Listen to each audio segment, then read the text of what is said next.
Hi friends, நான் இந்த வீடியோவில் ஜனவரி மாதத்துக்கான கரண்ட் அஃபேர்ஸ் சொல்கிறேன். எங்களுடைய டிஎன்பிஎஸ்சி தொடர்பான மற்ற வீடியோ உங்களுக்கு வேணும்னா கீழே டிஸ்கிரிப்ஷனில் உள்ள பிளேலிஸ்ட் லிங்கை கிளிக் பண்ணுங்கள். எங்களுடைய வீடியோ உங்களுக்கு யூஸ்ஃபுல்லாக இருந்துச்சுன்னா கண்டிப்பாக மற்றவங்களுக்கு ஷேர் பண்ணுங்கள். நாங்கள் போகிற வீடியோ உங்களுக்கு நோட்டிஃபிகேஷனில் வரணும்னா எங்களோட சேனல் சப்ஸ்கிரைப் பண்ணிவிட்டு பக்கத்தில் இருக்கிற பெல் ஐக்கானில் ஆளுங்கிற ஆப்ஷனை கிளிக் பண்ணிக்கோங்க. ஜனவரி மாதத்துக்கான இந்த கரண்ட் அஃபேர் பார்த்தோம்னா இது வந்து 4வது current affair. First current affair பார்ப்போம். மாலத்தீவின் வெளியுறவுத்துறை அமைச்சர் வந்து இப்போ இந்தியாவுக்கு வந்திருந்தாங்க. அவங்க பேர் என்னன்னு பார்த்தோம்னா அப்துல்லா கலீல். மாலத்தீவின் வெளியுறவுத்துறை அமைச்சர் அவங்க பேர் என்னன்னு பார்த்தோம்னா அப்துல்லா கலீல்.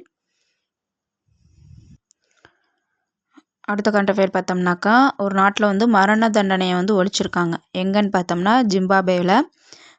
தென்கிழக்கு ஆப்பிரிக்க நாடான ஜிம்பாப்வேவில் மரண தண்டனை ரத்து செய்து சட்டம் இயற்றியிருக்காங்க. எங்கன்னு பார்த்தோம்னா ஜிம்பாப்வேவில் மரண தண்டனை ஒழித்து சட்டம் இயற்றியிருக்காங்க. மரண தண்டனை எங்கே ஒழிச்சிருக்காங்கன்னு பார்த்தோம்னா ஜிம்பாப்வே. அடுத்த கரண்ட் அஃபேர் பார்த்தோம்னா வள்ளுவர் சிலைக்கு வந்து வெள்ளி விழா கொண்டாடப்பட்டிருக்கு. கன்னியாகுமரியில் இருக்கிற வள்ளுவர் சிலைக்கு கடல் நடுவே இருக்கிற திருவள்ளுவர் சிலைக்கு வந்து வெள்ளி விழா கொண்டாடப்பட்டிருக்கு.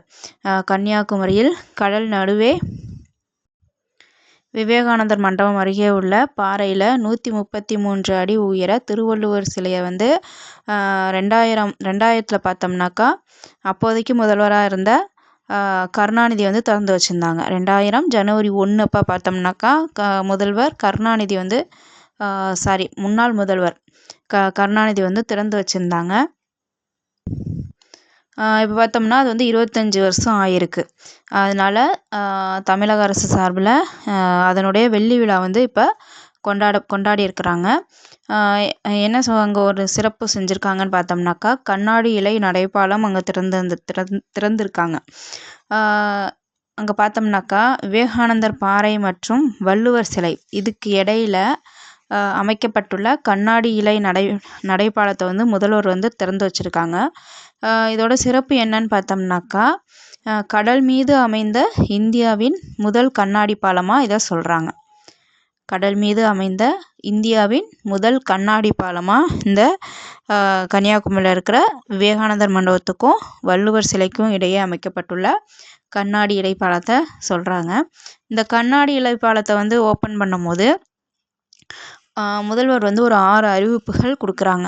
இதில் வந்து ஒரு 2 பாயிண்ட்ஸ் வந்து நமக்கு முக்கியம். ஃபஸ்ட்டு இது வந்து ரொம்ப முக்கியம்.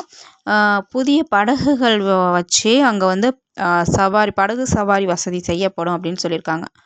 3 படகுகள் விடுவாங்க. அந்த 3 படகுக்கும் ஒவ்வொருத்தவங்க பேரை வந்து வச்சுருப்பாங்க. அதான் வந்து இங்கே முக்கியம். 3 புதிய படகுகள் வாங்கப்பட்டு வள்ளுவர் சிலைக்கு வந்து படகு சவாரி வசதி மேம்படுத்தப்படும் அப்படின்னு சொல்லியிருக்காங்க. அந்த 3 படகுக்கும் பார்த்தோம்னா ஒவ்வொருத்தவங்க பேர் வச்சுருப்பாங்க. ஃபஸ்ட்டு யார் பேர்னு பார்த்தோம்னா பெருந்தலைவர் காமராசர் பேர் வச்சுருக்காங்க. இன்னொரு படகுக்கு பார்த்தோம்னா தென்குமரியை வந்து தமிழகத்தோடு இணைக்க போராடிய மார்ஷல் நேசமணி அவங்களுடைய பேரை வச்சுருக்காங்க. 3வது பார்த்தோம்னா திருக்குறளை மொழிபெயர்த்த ஜியு போப் அவங்களுடைய பேரை. இவங்க 3 பேரையும் 3 படகுகளுக்கு வச்சுருக்காங்க. இதான் வந்து முக்கியமானது. அடுத்த பாயிண்ட்ஸ் பார்த்தோம்னாக்கா இதெல்லாம் கூட எந்த அளவுக்கு இது இல்லை. நம்ம ஃபஸ்ட்டு பாயிண்ட்ஸ் தான் முக்கியம். அந்த 3 பேர் என்னென்னங்கிறது முக்கியம். அடுத்து பார்த்தோம்னாக்கா அடுத்த செகண்ட் இது என்ன சொல்லியிருக்காங்கனாக்கா ஆசிரியர்களுக்கு வந்து பயிற்சி வழங்குறாங்களாம். திருக்குறளில் ஆர்வம் புலமை மிக்க ஆசிரியர்களுக்கு பயிற்றுனர்கள் தேர்வு செய்யப்பட்டு ஒவ்வொரு மாவட்டத்திலும் தொடர் பயிலரங்குகள் பயிற்சி வகுப்புகள் நடத்தப்படும் அப்படின்னு சொல்லியிருக்காங்க. 2வது அறிவிப்பு என்னன்னாக்கா ஆசிரியர்களுக்கு வந்து பயிற்சி வழங்குறதா சொல்லியிருக்காங்க. அடுத்து 3வது அறிவிப்பு பார்த்தோம்னாக்கா அறிவுசார் போட்டிகள், அதாவது ஆண்டுக்கு 133 கல்வி நிறுவனங்களில் திருக்குறள் தொடர்பான கலை இலக்கிய அறிவுசார் போட்டிகள் நடத்தப்படுறதா சொல்லியிருக்காங்க. அடுத்த பாயிண்ட் தான் முக்கியமானது. இந்த 6 அறிவிப்புகளில் 2 பாயிண்ட் முக்கியம்னு சொன்னேன். அதில் ஃபஸ்ட்டு வந்து 3 படகுகளுக்கு ஒவ்வொருத்தங்க பேர் வச்சுருப்பாங்கன்னு பார்த்தோம். ஃபஸ்ட்டு படகுக்கு வந்து பெருந்தலைவர் காமராசர் பேர், 2வது படகுக்கு வந்து தென்குமரியை தமிழகத்தோடு இணைக்க போராடிய மார்சல் நேசமணி அவங்களுடைய பேர், 3வது பேர் வந்து திருக்குறளை மொழிபெயர்த்த ஜி.யு. போப் அவங்களுடைய பேர். அது வந்து 3 படகுகளுக்கும் வச்சாங்கன்னு பார்த்தோம். இது முக்கியமான பாயிண்ட்டு. இதுக்கு அடுத்து பார்த்தோம்னா குறள் வாரம். ஆண்டுதோறும் டிசம்பர் கடைசி வாரத்தை வந்து குறள் வாரமாக கொண்டாடப்படும் அப்படின்னு சொல்லியிருக்காங்க. இதுதான் முக்கியமானது. ஆண்டுதோறும் டிசம்பர் கடைசி வாரத்தை குறள் வாரமாக கொண்டாடப்படும் அப்படின்னு சொல்லியிருக்காங்க. அடுத்து பார்த்தோம்னாக்கா திருக்குறள் மாநாடு. தமிழ் திறனறி தேர்வில் வெற்றி பெற்ற மாணவர்களுக்கான திருக்குறள் மாநாடு ஆண்டுதோறும் நடத்தப்படும் அப்படின்னு சொல்லியிருக்காங்க. அடுத்து கடைசி 6வது அறிவிப்பு என்னென்னு பார்த்தோம்னா குறள் உரை. அதாவது அரசு அலுவலகங்களில் பார்த்தோம்னா இப்போ வந்து திருக்குறள் இடம்பெற்றிருக்கும். அதே போல் தனியார் நிறுவனங்கள்லையும் திருக்குறள் மற்றும் உரையை எழுத முயற்சி மேற்கொள்கிறதா சொல்லியிருக்காங்க. இந்த 6 அறிவிப்புகள் தான் சொல்லியிருக்காங்க. 6 அறிவிப்புகளில் நமக்கு வந்து 2 முக்கியம். 3 படகுகளுக்கு யார் பேர்? பெருந்தலைவர் காமராசர் பேர், அடுத்து மார்சல் நேசமணி, 3rd வந்து ஜி.யு. போப். அடுத்து வந்து குறள் வாரம். குறள் வாரம்ங்கிறது டிசம்பர் கடைசி வாரத்தை வந்து குறள் வாரமாக கொண்டாடப்படும் அப்படின்னு அறிவிப்பு சொல்லியிருக்காங்க. அடுத்து இந்த கண்ணாடி இலைப்பாலத்தை வந்து கடல் மீது அமைந்த இந்தியாவின் முதல் கண்ணாடி இலைப்பாலம் அப்படின்னு சொல்லியிருக்காங்க. கண்ணாடி பாலம்னு சொல்லியிருக்காங்க. அடுத்த கரண்ட் அஃபேர் பார்த்தோம்னா சீனாவில் வந்து புதிய வகை வைரஸ் பரவுறதா சொல்லியிருக்காங்க. கொரோனா வைரஸ் பார்த்தோம்னா சீனாவில் தான் பரவுனுச்சு. அதனுடைய தாக்கம் இன்னும் முடிவடையலை. அதை கண்டினியூவாக இப்போ வந்து இன்னொரு வைரஸ் உருவாகிருக்கிறதா சொல்லியிருக்காங்க. அந்த வைரஸ் என்ன பேருன்னு பார்த்தோம்னா HMPV வைரஸ். சீனாவில் பரவக்கூடிய புதிய வைரஸ்க்கு பேர் என்னன்னு பார்த்தோம்னா HMPV வைரஸ். சீனாவில் தற்போது HMPV வைரஸ் வேகமாக பரவி வருகிறது. சீனாவில் உருவான கரோனா வைரஸ் உலக நாடுகளையே அச்சத்தில் ஆழ்த்தியது. உலகம் முழுக்க வந்து இந்த கொரோனா வைரஸ் வந்து பரவுனுச்சு. இப்போ அங்கே வந்து HMPVங்கிற வைரஸ் வந்து பரவிக்கிட்டு இருக்கு. அடுத்த கரண்ட் அஃபேர் பார்த்தோம்னா 90 ஆண்டு கால கலை சேவை உலக அளவில் ஒரு சாதனை அப்படின்னு சொல்லியிருக்காங்க. எங்கன்னு பார்த்தோம்னா சென்னை மியூசிக் அகாடமி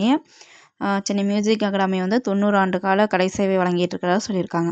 மியூசிக் அகாடமியின் கடந்த 90 ஆண்டு காலாக இசை, நாட்டியம் போன்ற கலைகளுக்கு ஆற்றி வரும் சேவை உள்நாட்டு அளவிலும் உலக அளவிலும் ஒப்பற்ற ஒரு சாதனை அப்படின்னு யார் சொல்லியிருக்காங்கன்னு பார்த்தோம்னாக்கா சென்னைக்கான கொரியா குடியரசு தூதரகத்தோட தலைவர் சாங் நியூன் கிம் அப்படிங்கிறவங்க சொல்லியிருக்காங்க. 90 ஆண்டு கால கலை சேவை எந்த அகாடமி கொடுத்துருக்குன்னு பார்த்தோம்னாக்கா சென்னை மியூசிக் அகாடமி. அடுத்த கரண்ட் அஃபேர் பார்த்தோம்னாக்கா ஒரு நூல் கடைசி தறியில் கண்டாங்கிச் சேலை அப்படிங்கிற நூல் அவங்க ஆசிரியர் யாருன்னு பார்த்தோம்னாக்கா ஓய்வு பெற்ற IAS அதிகாரி உ. சகாயம். கடைசி தறியில் கண்டாங்கிச் சேலை அப்படிங்கிற நூல் ஆசிரியர் யாருன்னு பார்த்தோம்னா ஓய்வு பெற்ற IAS அதிகாரியான உ. சகாயம். அடுத்த கரண்ட் அஃபேர் பார்த்தோம்னாக்கா வறுமை ஒழிப்பில் வந்து தமிழகம் முதலிடம் பிடிச்சிருக்கிறதா மத்திய அரசு வந்து பாராட்டியிருக்குதான். வறுமை ஒழிப்பில் தமிழகம் முதலிடம் பிடிச்சிருக்கு அப்படின்ட்டு மத்திய அரசு வந்து பாராட்டியிருக்கிறதா நம்ம தமிழக அரசு வந்து அறிவிச்சிருக்கு. வறுமை ஒழிப்பில் தமிழகம் முதலிடம் பெற்றுள்ளதற்கு மத்திய அரசு பாராட்டியுள்ளதாக தமிழக அரசு பெருமிதம் தெரிவித்துள்ளது. அடுத்த கரண்ட் அஃபேர் பார்த்தோம்னாக்கா பெஞ்சல் புயலை வந்து தீவிர இயற்கை பேரிடராக தமிழக அரசு வந்து அறிவிச்சிருக்கு. பெஞ்சல் புயலை வந்து தீவிர இயற்கை பேரிடர், அதிதீவிர இயற்கை பேரிடரும் கிடையாது, இயற்கை பேரிடரும் கிடையாது, தீவிர இயற்கை பேரிடர் இதான் முக்கியம். பெஞ்சல் புயலை வந்து தீவிர இயற்கை பேரிடராக அறிவிச்சிருக்காங்க. பெஞ்சல் புயலை தீவிர இயற்கை பேரிடராக தமிழக அரசு அறிவித்து அரசிதழில் வெளியிட்டிருக்கு. பெஞ்சல் புயலை வந்து என்ன பேரிடராக சொல்லியிருக்காங்கன்னா தீவிர இயற்கை பேரிடராக சொல்லியிருக்காங்க.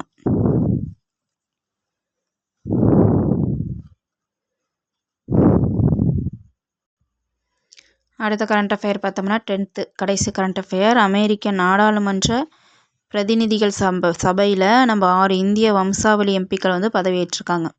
அமெரிக்க நாடாளுமன்ற பிரதிநிதிகள் சபையில் 6 இந்திய வம்சாவளி எம்பிக்கள் பதவியேற்றிருக்காங்க. யாரான்னு பார்ப்போம். சுகாஷ் சுப்ரமணியம் சுப்பிரமணியம்ங்கிறது தமிழ் பேர். சுகாஷ் சுப்பிரமணியம் ஞாபகம் வச்சுக்கிறதுக்கு சொல்கிறேன். சுகாஷ் சுப்பிரமணியம். அமைப்பேரா ராஜா கிருஷ்ணமூர்த்தி. ராஜா கிருஷ்ணமூர்த்திங்கிறது தமிழ் பேர், கிருஷ்ணமூர்த்திங்கிறது தமிழ் பேர், நம்ம ஞாபகம் வச்சுக்கலாம். அடுத்து பார்த்தோம்னா ரோ கண்ணா. நம்ம வந்து கண்ணன்னு பேர் வைப்போம். இங்கே பாருங்கள் டிஃப்ரெண்ட்டாக ரோ கண்ணா. அப்போ ரோ கண்ணாங்கிறத ஞாபகம் வச்சுக்கணும். அடுத்து பிரமிளா ஜெயபால். பிரமிளாங்கிறவங்க அங்கே தேர்ந்தெடுக்கப்பட்டிருக்கிற நம்ம இந்திய வம்சாவளியை சேர்ந்த எம்பி. அடுத்து பார்த்தோம்னா ஸ்ரீ தானேதர். 6th வந்து ஸ்ரீ தானேதர். அமெரிக்கா நாடாளுமன்றத்தில் நம்ம இந்திய வம்சாவளியை சேர்ந்த 6 பிரதிநிதிகள் வந்து எம்பிக்களாக பதவியேற்றிருக்காங்க.